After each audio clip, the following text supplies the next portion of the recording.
Shall we jump into our predictions? I think we for this should. year? Yeah. Well, one of the things I want to talk about first is new faces with new places. Okay, You got Josh Berry in the 4-car, missed the show at the Clash. That was a gut punch, I'm sure. Yeah.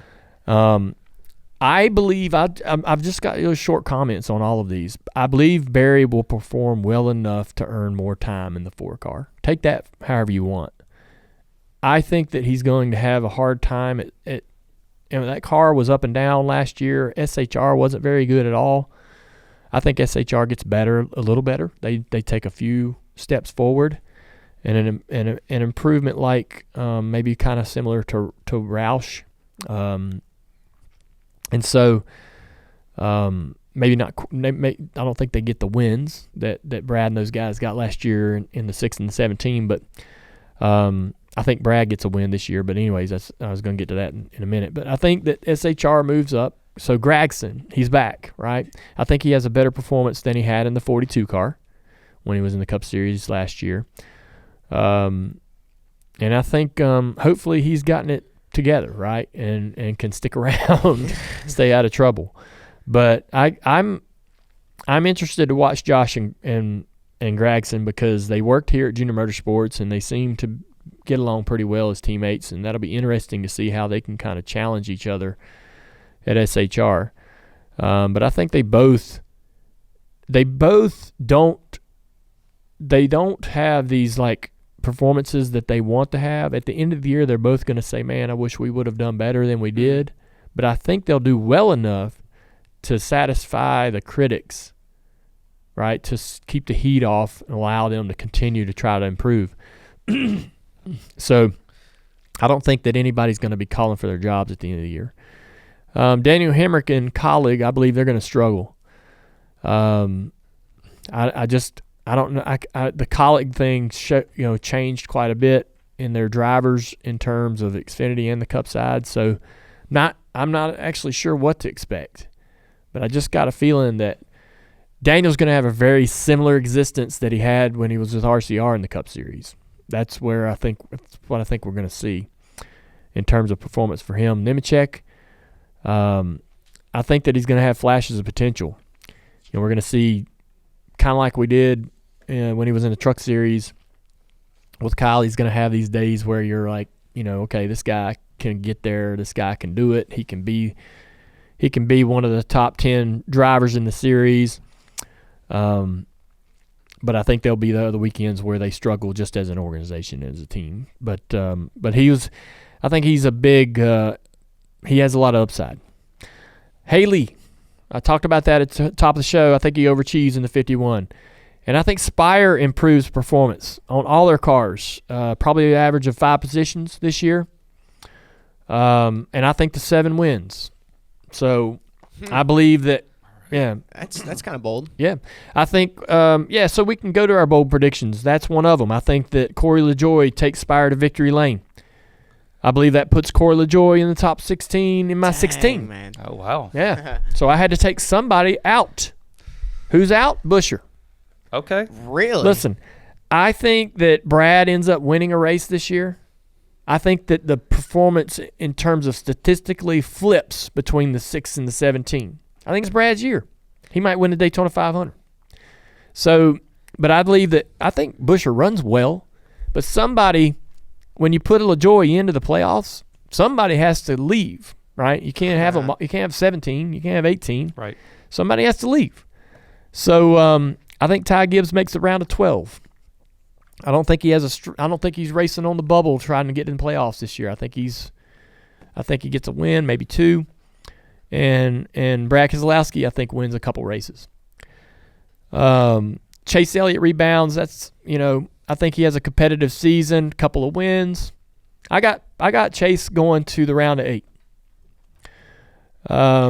SHR, they make some gains. I talked about that. That's probably not a bold prediction. They don't win. I don't think they win. They may luck out and get a win somewhere and boot somebody out of the playoffs. But I had a little group called the Shit Stirrers. Is that okay? Sure. Yeah. All right. I mentioned all these guys. Chastain, he's kind of the captain of Stirs. He's the captain of the team. He sure is. Right. Yeah. On the team with Ross is Nemechek, Gibbs when he runs really good, Gragson if he can also have some good runs, and then probably the all-star of the Stir team is maybe Hocevar.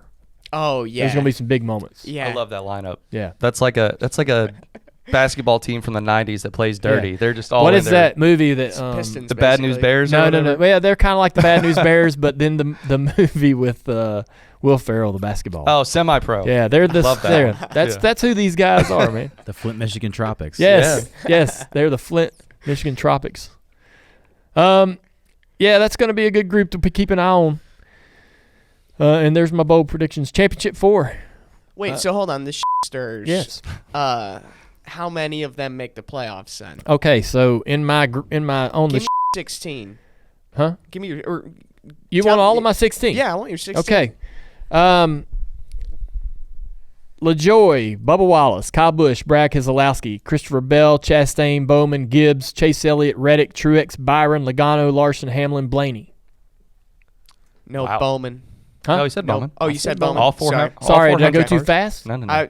I got you. Did I go too fast for see. you? When you texted me that you were gonna do this, I made a list myself, so I was trying to follow along. I have it and like see. Yeah. Okay. So I don't know whether you want me to tell you my final 4 first or my finals or the 16. So I got them in rounds.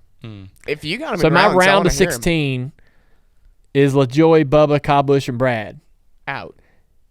Right. In, however you want to look at it, in or out. Yeah. I mean, I don't want. This isn't. Hey, we're gonna punch them in the gut because they're gonna. This is hey, you made the playoffs. Yeah, congrats. Yeah. I don't think you're going into round of 12. We don't have to really harp they on that. Said be out. Yeah. Yeah. That's the one thing that's annoying. People are like, "Tell me your playoff picks," and all people want to harp on is like, "Oh, you don't have him moving forward. Yeah. Oh, you don't have them going in the round. Oh, they're not in the round of 4. So going into the round of 12, my 4 in the backside of the round of 12: Christopher Bell, Chastain, Bowman, Gibbs. Yeah, I think Gibbs gets in. Maybe he goes farther than that, but I'm not gonna give him that. I'm not going to give him that until he proves it. Christopher Bell, this is such a hard one. I watched that Netflix, and he's It so is. Yeah. I mean, I would too. I would take it so personal. Yeah. If I'm achieving well, right, getting far into the playoffs, and people are totally forgetting that I exist. Yeah. They asked if he was an underdog, and he's like, "No, Yes, I'm not. he's Like I not. made the round of 4 2 years in a row." Listen, this is it. Christopher Bell doesn't make the round of 8, or he wins the championship. It's literally 50-50. I think that's fair. Like It's literally 50-50. He's going to get knocked out. It's going to have some bad luck. Yeah. It's not going to be performance driven. He'll just have some bad luck, not make the round of 8, or he's going to win it all. All right. So the round of 8, Chase Elliott. I said he's going to have a rebound this year. I think he gets into the round of 8. Reddick, Truex, and Byron. Oh. Byron slips a little. He kind of barely made it in, at Martinsville, knocked Denny out. I think that and some of the races that he won, like he won the rain-shortened race at Atlanta, kind of fell into that win. He's going to be so pissed off I said that. He got fortunate at Darlington, right, when they crashed out in front of him, the 1 and the 5. That without those moments, I think that's what gets him to slip out of the 4. right. And so my 4 is Logano, Larson, Hamlin, and Blaney. And I got Blaney repeating. Now, I know the odds of that happening are very not good at all, right? Nobody's Never happened this format. it's never happened. But this is a short sample of what we're pulling from to say, oh, this has never happened. We're not talking about 75 years of history here, just a few. But I think that they ran so good at the end of the year, right? They got a new car. Is that new car going to help them at some of these other racetracks? Is it going to help them in some scenarios aerodynamically and so forth that they find themselves in where they were, a bit challenged?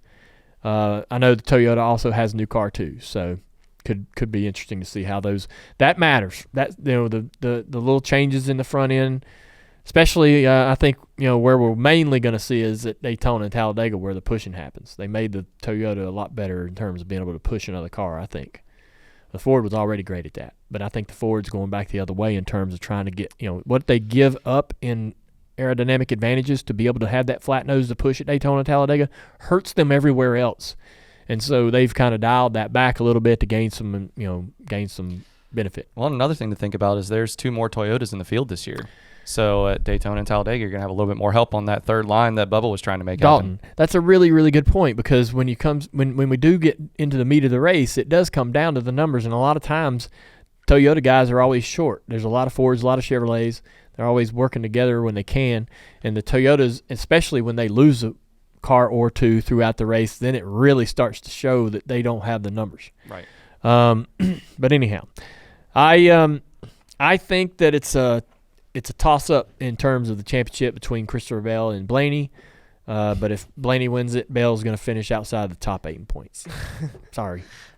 Yeah. I think that's fair. I really do. I mean, it's so hard to be consistent in the playoffs. So, I mean, just stuff could happen like that. That's right. Why is it that people keep not considering Bell as a true threat? I mean, I feel like we're doing it again this year. It's like, well, he can either have one of two outcomes. Is it just that he's a quiet driver in terms of just he gets the results and quietly goes about his season? Like, what is it about Bell?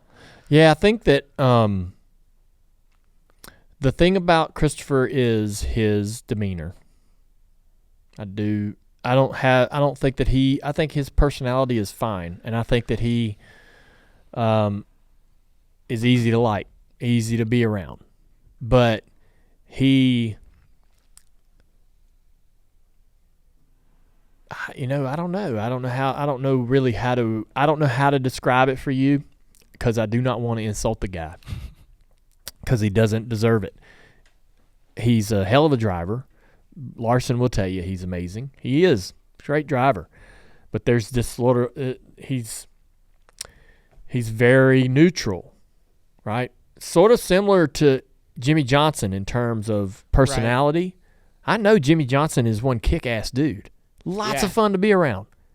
Wasn't going to put that out there in front of the cameras, or when he's working, he switched on, and he wasn't going to be Jimmy Jam as his little alter ego. Yeah. Right? Christopher Bell probably has an alter ego, Christopher Badass. I don't know what it is. You just gave him that nickname. We'll have to put a poll out on Twitter and see what they would make his nickname. Yeah. But he doesn't share that, right? He's just, when he comes to the track, he's buckled down, super uber focused on his job, and you don't hear, ain't no jokes, ain't no clowning around. He's not a guy that's going to pick and razz the competition, or mess with his buddies, or pick or play. He just is focused on winning, and that, I mean, you got to admire that, but at the same time, it makes it hard to know him, right? I want to ask. If you go, Andrew. I've been watching the Netflix thing over and over, right? And so there's a great moment where Christopher lets us come into the bus after he gets knocked out at Phoenix. We get to see. That was one of the biggest surprises. Yeah. I know we'll talk Netflix. We were surprised he allowed it. Yeah. Right? So that tells you a little bit about how we all think about him. Right. He lets us in. We get to see a little bit about who he is in one of his toughest moments, right? Which is he needs to do that more, right? That'll help us sort of get engaged. He needs to engage, right? That'll help us not overlook him. Yeah. Right. I want to go back to the. I think the only thing I'm still hung up on your 16 is counting Buescher out. I actually have him going into like my round of 8. I felt like they overachieved last year, and Roush. Look, let's not forget where Roush was, and so let's not forget where they were before this year. They were bad for years. Yeah. Bad. Right? Brad comes in, and I'm going to give him all the credit. I don't really know who all deserves the credit. It's probably a big pie, slices a lot of different people. But Brad comes in and turns things around and gets the culture and the whole thing going. I think it's time for him to reap some of the benefit of that and win some races this year, and I think it happens. He's getting close last year. I think Buescher overachieved. I think Buescher is that talented, but I think the team overachieved in terms of their resources. I really expected them to run just like Brad, right? But they didn't. They run better. I don't know if they can do that again, but we'll see. I'm just saying, look, I had him in my top 16. I had him going to the playoffs until Corey LaJoie pulls off some freak win. He's been so close a couple times at Atlanta. Man, it's like every time you got to keep an eye on that 7. There's that. It's like look, I'm sorry to Buescher fans or anybody else who thinks that's stupid. It's like in the college basketball March Madness. You got those Cinderella teams that do enough to get in, and some traditional team that, some college that's always been has to miss the whole thing, right? If you got a guy, if you're gonna be one of those people that go, yeah, man, this is the year Corey LaJoie gets it done. Well, you're gonna have to take off. You're gonna have to take one of your tried and true competitors off that top 16 list. Somebody has to leave. Yeah. Harvick's retiring. I think McDowell won't make it again. I still think there's room for. I don't know. That's where I think there's I would only disagree. 16 spots. Yeah. You can't. Just because Harvick retired doesn't mean there's more spots. Well, and you had I see what you're saying. Right. But if something's got to give, I don't necessarily think. Does Corey win? You don't think so? I don't know. Yeah, see, that's where I don't know if he does. All right. Yeah, if he doesn't win, then your Buescher's in. Yeah.